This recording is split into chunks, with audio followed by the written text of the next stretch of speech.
Hey everyone, how's it going? I am Xeracon and I am back once again. I've heard a lot of crazy things regarding characters, and it used to be once every other blue moon that I'd hear something absolutely ridiculous. These days, though, it's sadly becoming a more common occurrence. Now, today's topic isn't something completely new, but it is somewhat recent, or at least it was when I initially heard about it. Regardless, it's a completely insane take that I wanted to discuss today. So there's an Amazon show that you've likely heard of. It's called The Boys. It's a show based off of a comic book series, though it deviates from the comics from what I've heard. Now, I haven't read the comics nor watched the show, though during the release of the first season, I admit I was intrigued. However, I don't have Amazon Prime, so I didn't watch it. And after this incident, I likely never will. So here's an excerpt from an interview that I saw with one of the writers for The Boys TV show. This part is about a character named Tech Knight, who is a parody of Batman. Here's some of what was said. Obviously, Tech Knight is our version of Batman, and we really wanted to play around with that trope. Batman's fascist underpinnings as a really wealthy dude who hunts poor people and then profits off the incarceration. So that was one. There's more that's added that I will not say, but you can read the rest of the text on the screen. Also, for additional context, they're saying that this Batman-like character is a sex offender and compares the Batcave to a sex dungeon.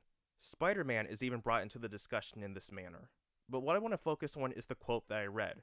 How is Batman a fascist? What qualities or traits does he possess that makes him one? This really makes my blood boil, because while people post incompetent statements online, they're usually just some average Joe or plain Jane. Their words have no weight. Here, we have writers for a major show sharing their deplorable Tumblr slop for the masses to digest. It's a much more different ballpark. And even in more recent history, PC Gamer put out a headline for the upcoming Arkham VR game calling Batman a latex-clad billionaire who punches out poor people. What utter garbage. I can't even fathom this kind of hate for the Dark Knight. I can understand the people who are frustrated and say that he's overused, but to create such ridiculous claims like these is absurd. In numerous versions, Bruce is shown to be a huge donor to different charities. He's given jobs to people who are poor or returning from a life of crime. He also sympathizes with villains that he believes can be rehabilitated, like Mr. Freeze or Two-Face. Even in instances where he would like to see villains like the Joker be snuffed out, he will go out of his way to save them. Does this sound like the hallmark of a person who's fascist or loves beating up poor people? Why is there a fascination with this kind of thinking when it isn't applied to any other hero? Neither the Shadow nor the Phantom, both inspirations for Batman, have received such scrutiny. And wealthy superheroes like Tony Stark and Oliver Queen aren't accused of beating up poor people. Heck, the Punisher isn't criticized like this, and he kills his villains.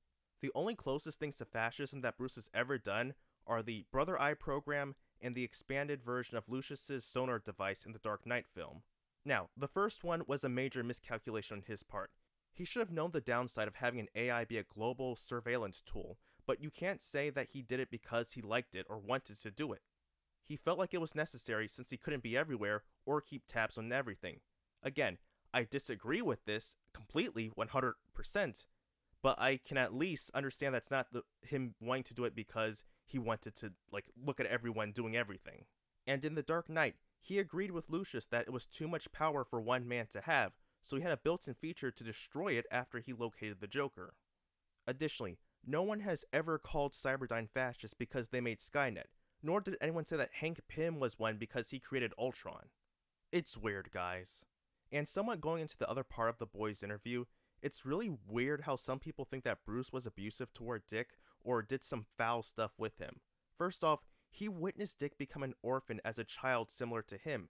He knows the pain that he experienced, so he wanted to help ease that pain.